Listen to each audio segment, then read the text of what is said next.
This is the way we start the day. 1, 2, 3, 4, hey. 1, 2, 3, 4, hey.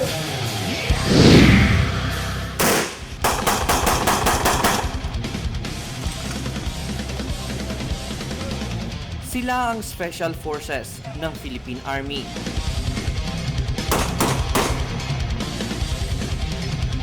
At bilang eksperto sa unconventional warfare, hindi basta-basta ang training para sa mga sundalong gustong maging Special Forces.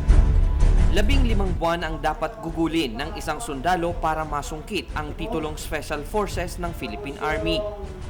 Bago maging bahagi nito, kailangan ding dumaan sa Special Combat Qualification Course ang mga kandidato dito.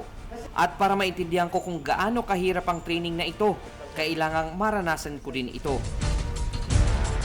Mula sa pagbaril, meron pa tayong tinatawag na advanced marksmanship training.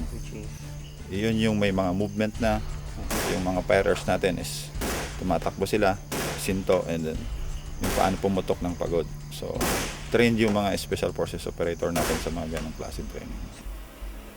sa obstacle course, Ngayon ko na-realize, sabi ng nanay ko, di bali nang magkulot ako ng buhok at mag-manicure, pedicure. Huwag lang magsundalo. Ha?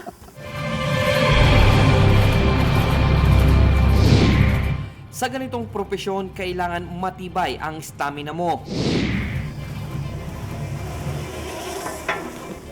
Kailangan ng root course para mas lalong tumibay ang katawan, kung saan kailangan mo itong matapos sa loob lamang ng 7 minuto. So ako, di ko nasusubukan. Malamang bagsak na. Hindi rin uso ang safety gadgets dito, kaya pag nagkamali ka, ospital ang bagsak mo.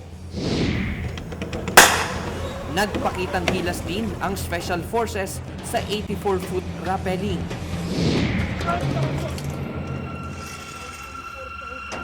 At ipinakita rin nila ang tamang pagtalon sa chopper.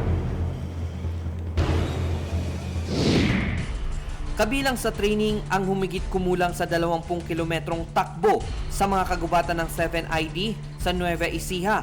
Bit-bit ang mabibigat nilang kagamitan araw-araw. Yung specialized training would so to speak will give you an edge in battle. Pagkatapos ng 6 na buwan, balik sa kanilang unit ang mga pumasa sa unang bahagi ng training. At para sa pangalawang bahagi, 9 na buwan ang gugugulin para sa Special Forces Operation Course. Ang itinuturing na advanced skill o ang pinakabuod ng pagiging Special Forces. At para malaman kung naisa puso nila ang 15 buwang training, kailangang sumailalim ang mga ito sa test mission o totoong labanan. Test mission is some sort of, we are validating the skills of the soldier. Kung kaya ba niyang i-apply yung kanyang, or he will be able to apply the skills that he have learned in training dun sa uncontrolled environment. Merwin Llanza, News Team 13.